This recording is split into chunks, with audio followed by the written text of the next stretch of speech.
This. Hey, good people, internet. Guess what we're doing here? I know you want to know. What? Okay. All right. Hold on a sec. Okay. Roll the intro. Ready? Roll it. Bam, bam, bam. Bam, bam, bam. Bam, bam, bam. Bam, bam, bam. Okay. I don't even know how long it's been, but that's the background music. Okay. So here's what's going on. We have decided, by we mean I've decided to do what's called the California 100. If you've never heard of that, then it is a 100-mile long kayak race going from Redding to Chico, California, on the Sacramento River. Yes, and it's a bit intimidating for me, so I'm a little bit juiced up about it. Pretty excited here. That came about through, we were in Texas at my mother-in-law's, and she has this river there called the Guadalupe River, which they do a 240-mile race or something like that there.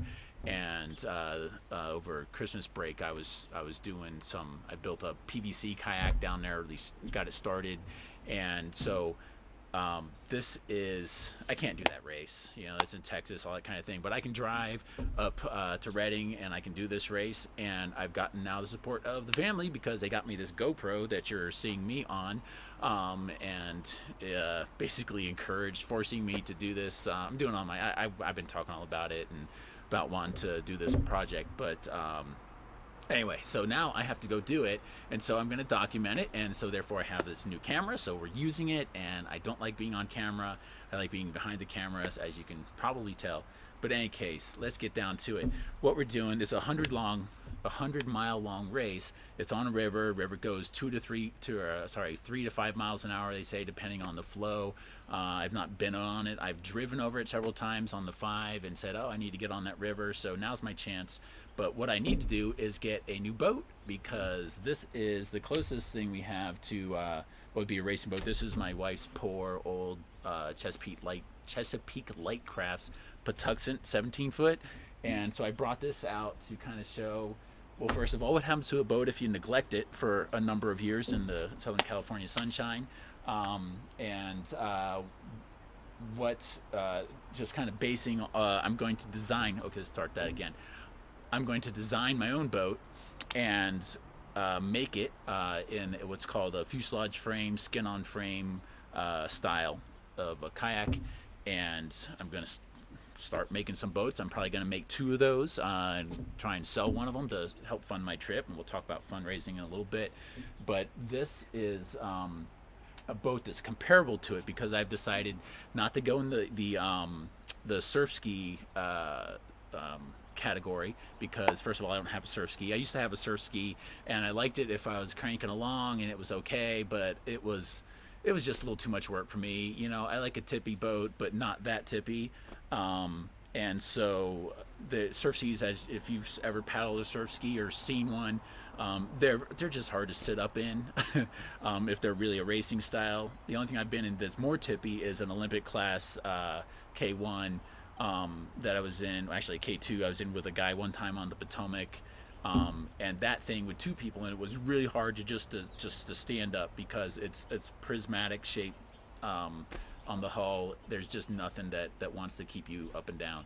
So I'm going into the sea kayak category, the competitive category, mostly because last year they only had 2 people in that category, and I'm going to see how that goes. I'm going to go in that and see, well, I'm going to see how it goes. The guy that won it last year, I saw a blog post by him on the California 100's Facebook page. He said he's turning 65 and he's tired, so who knows, maybe I'll do good, maybe I won't. I have no idea. I've not gone 100 miles in one day on a kayak, because it's supposed to take about 12 to 13 hours for someone at a competitive pace. So there's no like sleeping overnight stuff. 100 miles, you'd think it's going to be multi-day. It's not. It's one day from 7:30 in the morning for that class until whenever you finish. So I'm going to show you a little bit about the boat that I'm going to be designing in the fast sea kayak class. There's requirements. You can only have a 20-foot wide, a 20-inch wide gunnel, right? You can only have 20 20-inch wide at the widest point of the boat. It can't be any narrower than that. So I'd like to make it like 18 inches so that I can clear my paddle a little better. But I'm not going to do fancy cutouts for the paddle. I'm just going to make it exactly 20 inches wide. The length of the boat can be 18 feet long. It can't be any longer than that. This boat is, as I remember, 17 feet and 6 inches long, and that is pretty long. Oh, hey, I forgot to do my show you the map. You want to see the map of the California one? Okay, here it is, right? Here's the map. Okay, no, wait, that didn't work. Okay, bah, there it is. Do you see the map? Okay, so it goes here from Reading, and then it goes down and stuff. You probably, oh wait, no, I'm sorry. Bah, it goes like this, and you can see it now. You can see it, and it goes from Reading down, and you go through Chico, and anyway. It's a long race. Okay, there's the map. And anyway, so I'm going to do a couple things about the boat. 18 feet long, 20 inches wide. I'm going to have a fair shine. Let me think of what I'm trying to say here. We're going to have a the bow is going to be, instead of this angled bow, if you can see it here. Hopefully you can see that. Can you see that? Yeah, okay. Instead of this angle, it's going to be pretty straight because I want waterline length going over the whole length of the boat, so that I'm not wasting any of the length of the boat. If you don't know, the longer the boat up to a certain point, the faster it can go. That's really simplifying it, but that's the general idea. So if I have all this stuff hang out over the top like I'm going on the ocean, that's going to not let me go as fast on this fairly flat river. It's got some class 2 rapids a little bit I'm gonna have to deal with, but I'm gonna have a plumb entry line and a plumb stern, straight up and down with a little curve at the bottom. At the keel of the boat is going to be narrow. It's going to be additional on this boat. The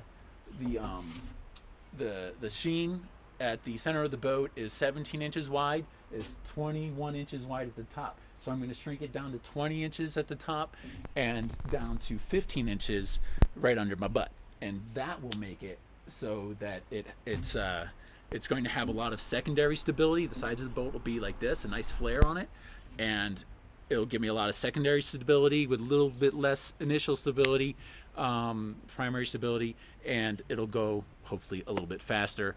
Again, this is going to be a 12-hour deal, 13-hour deal. I don't know that I'm going to be pushing it the whole time. You know, I need to keep like a 5 or 6 mile an hour pace. We'll see. I haven't built the boat yet. I haven't tested it. It's not been in the water. It's just an idea in my head. So I'm going to show you later on how I'm going to build the boat. I'm going to film the process. You know, I was going to kind of base it off of the lines of this, and then stretch out the forms just to kind of get a rough edge from an existing boat. But I'm not going to do that. I'm going to make it totally from scratch with my own measurements and go from there. I think that's all I wanted to say. And there you go. So good luck. We're going to talk about fundraising later, because this is a charity event for oh my goodness, I forget exactly, but it's a Save the Rivers outfit that's putting it on, and we got to raise some money for those folks, because that's why they're doing this race, right? This is what all these races are for. So so we're going to be talking about fundraising later. We're going to have buttons over there, if they're not there already, for you to donate. I'm going to need a bunch more equipment too, because all my equipment's 20 years old. It's been a long time since I've done much paddling, and so I got to replace a few things, build a few things, and we need to raise some money. So I'm going to have a button for them to fundraise for those guys, and then another button for, like, if you want to buy me a piece of gear, you know, hey, I'm not going to fight it. So all right, that's it. Talk to you soon.